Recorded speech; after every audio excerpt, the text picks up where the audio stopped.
Okay, picking up where we left off, we're on page 245 or thereabouts, talking about NAT. And I want to include some stuff that's not necessarily in the book, so you do have to pay attention. So there may be some other reasons for using NAT that has nothing to do with the fact that I don't have enough address spaces. For example, at the university, we probably have enough addresses to provide every single machine in the university a valid, honest-to-God, routable IP. Okay? If that's not the case, don't worry about it. Assume that that's the case. They still use NAT. They still use internal numbers inside the university. And you might think, well, why? I mean, if it's not to conserve IP addresses, there's got to be some other reason. Yeah, there is. And here's how it works. When I'm using NAT, I'm really disguising an awful lot about the internal workings of my network. People from the outside won't be able to tell how many machines I have. You know, do you have 1, 2, 1,000? They won't know what the address spaces are. They won't know hardly anything at all about your network. You're basically, dropping a curtain there that they can't see behind. All the traffic works. Everything works just like it's supposed to, except now they can't see anything. They can't figure out what the IP address of the servers are because they can't see the server IP addresses. All they see is these external numbers. So, for security reasons, a lot of people use NAT. Not for other crazy things, but only because it's a good way to disguise the addressing and the complexity and all the things about your network. You don't want to be telling people an awful lot about where your stuff is and what IP address really exists for your servers and things of that nature. Okay, we're ready to move on. On page 247, they talk about ARP, the Address Resolution Protocol. So what ARP does for a living, basically, it converts an IP address to a MAC address, okay? So remember now, the L2 can only talk back and forth, but I'm sending an IP packet. So what I basically do is I say, hey number 192.168.2, what's your MAC address? And so I query the machine. It basically says, oh, well, my MAC address is, F4B7, blah, blah, blah, blah, blah, blah, blah, blah, blah. And he sends me that back. And now I know how to send him an L2 packet because the only way I can send him an L2 packet is with an L2 address, which in this scenario is Ethernet MAC address. Okay, cool. So why is this needed? That sounds like a test question. Why do I need ARP? Well, I just told you. Because sending an IP packet isn't going to work. I need to be able to drop it down a notch to be able to send it to the MAC address. Cool. So, figure 7.9 talks about, this is kind of sort of what this thing looks like. I send out an ARP request. Now, here is my MAC address and my IP. I'm sending that. And then, here's who I'm asking the question of. And I don't know what the target MAC address is, so I just leave that blank, so to speak.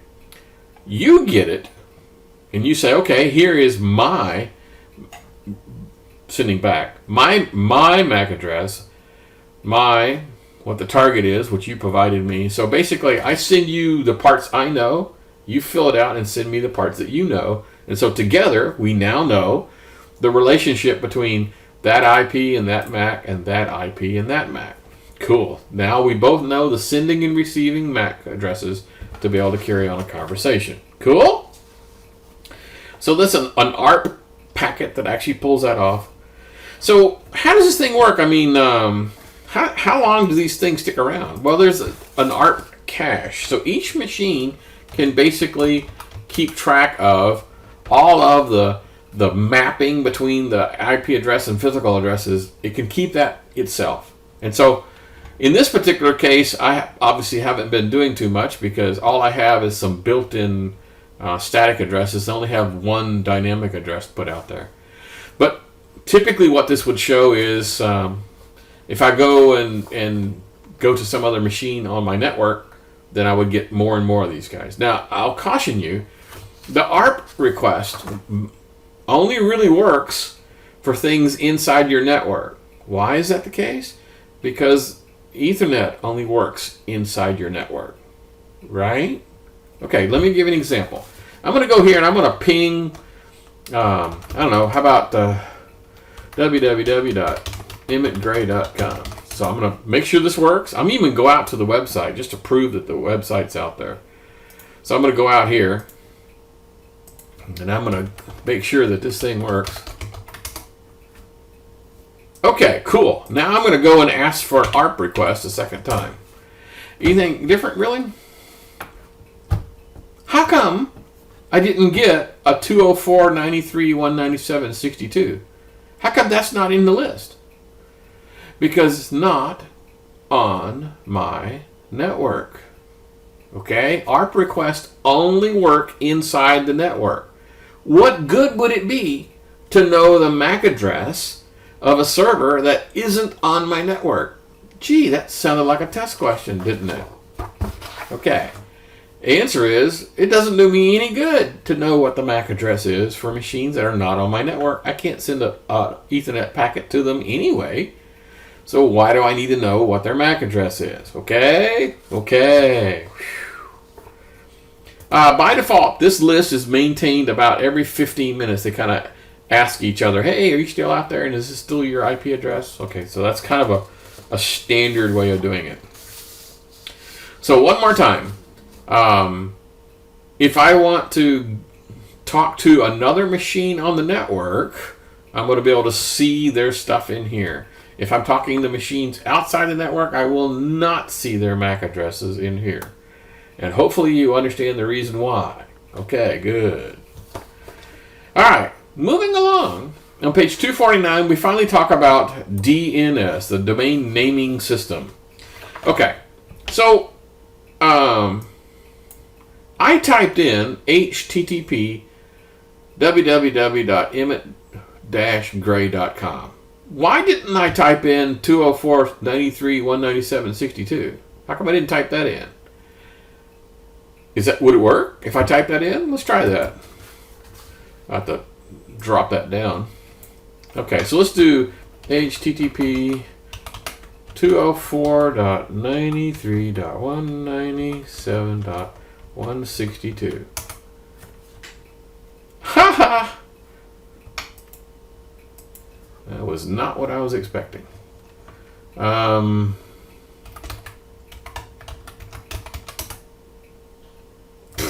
Okay. Well, I didn't fat finger it.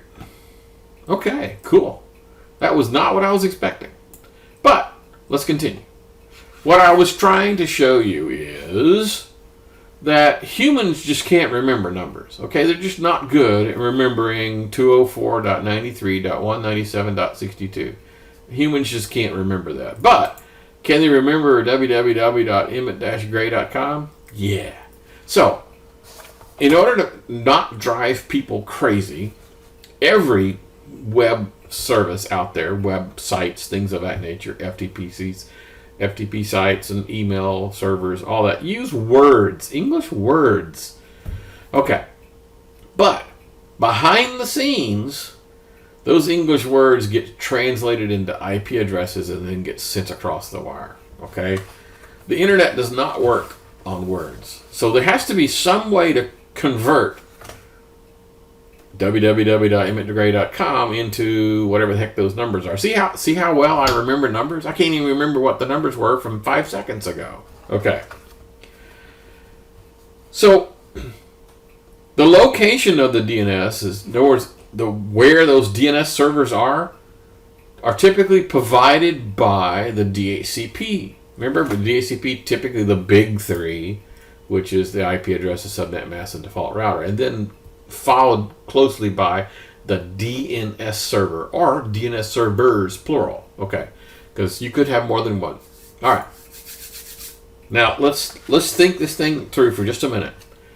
If the purpose for the DNS server is to convert a name to a number, can I use names to point to my DNS server.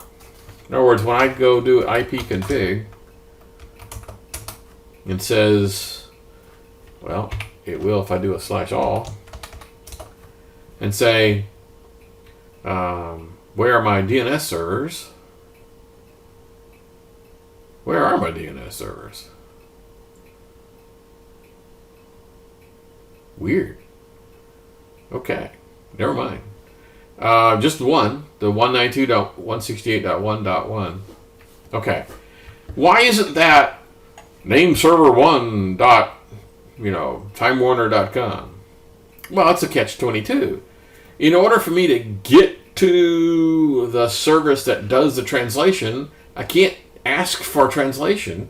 It has to be the number. So that's one of the few things that absolutely positively must be an IP address. If it's not an IP address and you give a name, it ain't gonna work. Okay? Cool. So, I mentioned to you about the thing called DNS poisoning. Let's say, for example, that someone slipped me a bad DNS server into my DHCP. So this 192.168.1.1 is actually going off to some hacker website someplace. And so I probably wouldn't know. And so when I type in, whatever, Wells Fargo or whatever your bank is, instead of going to Wells Fargo, I'm actually going to some other place. It's called DNS poisoning, where I swap something out and you think you're going to point A, in reality you're actually going to point B. Okay. Now, there are some alternatives. In a very small environment, perhaps you don't even want to do DNS at all. It's possible. And so the machines basically could have a local host file.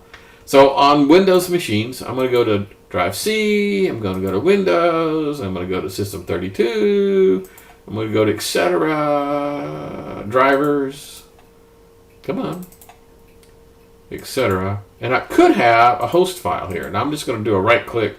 Well, I'm just going to do an open and tell it to open it with Notepad. So this is just a text file that has a mapping of IP addresses to host names. You could put something in here. For example, here, acme.com. You could just type in their IP address and then a space and then acme.com and then presto changeo. Instead of going out to the DNS server, it'll always go to there. Now, this is a cool way of having things still work in your environment, but hiding it from other people. You know how to get to acme.com, but nobody else does. So this is a valid thing that could be done in a work environment. Now, the only problem with that is, let's say that machine moved to a different IP address, then you would have to go edit this file on every single machine in the entire company. What a pain. And so it's not used all that well. All right, we're not quite done with this topic. I mentioned talking about, there's another one. Okay, I'll get to that in a minute. Let's just continue. On page 252, they talk about the DNS as a service. So basically what they're talking about is, for example, YouTube, the address spaces are designed hierarchical. So when I ask, what is www.youtube, I'm down here someplace. It's going to ask this guy, hey, do you know what YouTube is? And he's going to say, no, I don't know. And he pushes it up. Do you know? No, I don't know. Do you know? No, I don't know. Oh, I need to go over here to com. Do you know? Yes. Matter of fact, I do. And he'll pass it down to here and says, oh, do you know where this is? And he goes, yes, here's the answer. So it's sort of like a phone book in the sky, right? It names and telephone numbers, just like a phone book, except this time it's like web URL addresses and then IP addresses. But there isn't one phone book that has all of the entire web's IP addresses. That would be intolerably huge. Instead, it's broken up into a hierarchy. And we'll get back to this in just a second.